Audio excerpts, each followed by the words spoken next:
Dilshad Farooqui official channel کو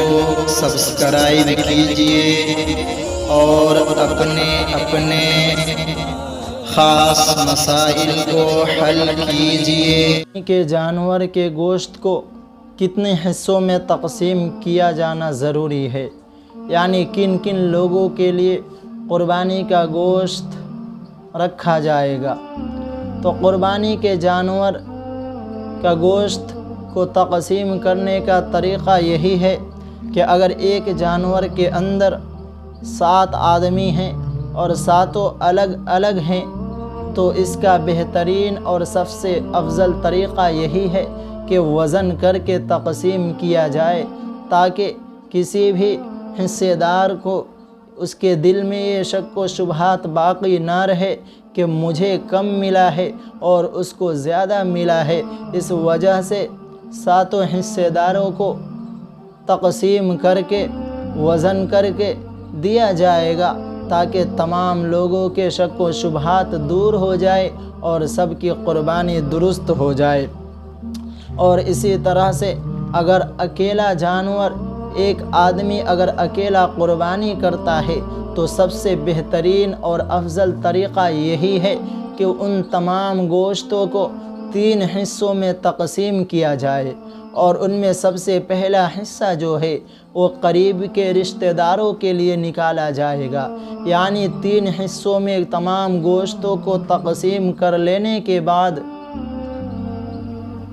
سب سے پہلا جو حصہ نکالا جائے گا وہ ہے قریب کے رشتہ داروں کے لیے۔ یعنی 3 حصوں میں سب سے پہلا حصہ جو لگایا جائے گا وہ قریبی رشتہ داروں کے لیے ہے، اور دوسرے نمبر پر آتا ہے غریب و مساکین کے لیے جو کہ ضرورت مند ہے۔ یعنی دیکھنا یہ ہے کہ بستی اور گاؤں کے اندر اگر اڑوس پڑوس میں کسی شخص کو قربانی نہیں ہوا ہے تو اس کے لیے بہترین طریقہ یہی ہے کہ آدمی جب 3 حصوں کا تقسیم کرے، 3 حصوں میں گوشتوں کو بانٹے، تو سب سے پہلے قریبی رشتہ داروں کے لیے، دوسرے نمبر پر آتا ہے غریب و مساکین کے لیے جو کہ ضرورت مند ہے، جن کے گھروں پہ قربانی نہیں ہوئی ہے، جو مانگنے والے ہیں، اڑوس پڑوس کے لوگ جو ضرورت مند ہیں، ان لوگوں کے لیے نکالا جائے گا۔ اور تیسرے نمبر پر اپنے لیے حصہ رکھا جائے گا، یعنی جو شخص قربانی کر رہا ہے وہ اپنے لیے بھی تیسرے نمبر پر اپنا حصہ رکھے گا۔ اور دوسری بات دیکھنا یہ بھی ہے کہ جو قربانی کرنے والا ہے اگر اس کو زیادہ ضرورت ہے، اس کے رشتہ دار زیادہ ہیں، اس کے گھر میں ضروریات زیادہ ہیں، اخراجات زیادہ ہیں، تو اس کے لیے بہترین اور سب سے افضل طریقہ یہی ہے کہ قربانی کا گوشت جو ہے وہ قریبی رشتہ داروں اور غریب و مساکین کے درمیان تقسیم نہ کر کے بلکہ اپنے گھروں کے اندر جو ضرورت ہے اس کو پوری کی جائے۔ یعنی اگر ہمارے اور آپ کے گھروں میں زیادہ آدمی ہے اور جتنی قربانی کی گئی ہے ان سے پوری نہیں ہو سکتی ہے تو بہترین طریقہ یہی ہے کہ تمام کے تمام گوشت کو اپنے گھر کے اندر رکھ لیا جائے، اپنی ضرورت کو پوری کر لی جائے۔ اور جو قربانی کے جانور کرنے کے لیے جو مزدور لایا جاتا ہے، قربانی کرنے والوں کو گوشت اور اس کے کھال یا اس کے سر کو اس کے اجرت اور اس کی مزدوری کے نام پر نہ دیا جائے بلکہ اس کو الگ سے اجرت دی جائے۔ اگر کوئی قربانی کرنے والا شخص ہے اس کو گوشت اور سر یا اسی طرح سے خال وغیرہ اگر کوئی شخص اجرت کے طور پر اگر دیتا ہے تو اس کے لیے جائز اور مناسب نہیں ہے کہ قربانی کے جانور کے گوشت یا اس کے کوئی بھی اعضاء کو اجرت کے طور پر کسی شخص کو مزدوری دی جائے، بلکہ آپ اپنی خوشی سے اس کو گوشت دیجئے، لیکن اس کی مزدوری جو ہے اس کو رقم اور پیسہ دی جائے، اس کی اجرت اور اس کی مزدوری الگ سے دینے کی ضرورت ہے۔ شریعت نے اس بات کی اجازت دی ہے کہ اس کو مزدوری اور اجرت دی جائے، نہ کہ گوشت اور کھال اور سر وغیرہ۔ کہ وہ جانور جس کا گوشت کھانا حلال ہے، جس کی گوشت کھانے کی شریعت نے اجازت دی ہے، ان جانوروں کے اندر 7 ایسے اعضاء ہیں، 7 ایسے جانوروں کے عضو ہیں جن کا کھانا حلال نہیں ہے بلکہ حرام ہے۔ 7 ایسے عضو مخصوصہ ہیں جانوروں کے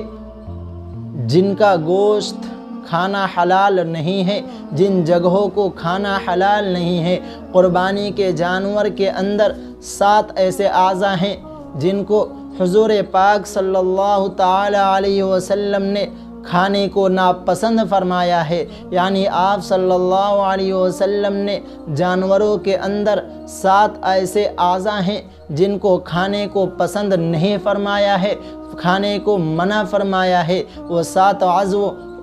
کیا کیا ہیں میں آپ کو بتلاتا ہوں۔ ان 7 عضووں میں سب سے پہلے نمبر پر آتا ہے جانوروں کے پیشاب، یعنی کہ پیشاب کے راستے کو کھانا، یعنی ذکر نر کی پیشاب گاہ، یعنی جانور کا جو پیشاب کرنے کا راستہ ہے اس راستے کو کھانے سے آپ صلی اللہ علیہ وسلم نے منع فرمایا ہے۔ اسی طرح سے مادہ کی پیشاب گاہ، یعنی پیشاب کرنے کا راستہ، اسی طرح سے غدود یعنی حرام مغز کو کھانے سے منع فرمایا ہے۔ اسی طرح سے پشت کا گوشت، حرام مغز کی پشت میں جو ہوتی ہے ان عضو کو کھانے سے منع فرمایا گیا ہے۔ اسی طرح سے خصیہ یعنی کپورے، اور اسی طرح سے مرارہ جو کلیجی کے اندر، یعنی کلیجی کے اندر جو ہری کلر کا جو ایک جھلی کے طور پر اس کے اندر جو شامل ہوتا ہے، ہر ایک کلر کا جو کلیجی کے اندر رہتا ہے، اس مغز کو کھانے سے آپ صلی اللہ علیہ وسلم نے منع فرمایا ہے۔ اسی طرح سے بہتا ہوا خون، یعنی خون کا کھانا تو حرام ہے، اور اس میں بہتے ہوئے خون کو بھی آپ صلی اللہ علیہ وسلم نے منع فرمایا ہے کھانے سے، اس لیے کہ فقہا نے ان 7 عضو کو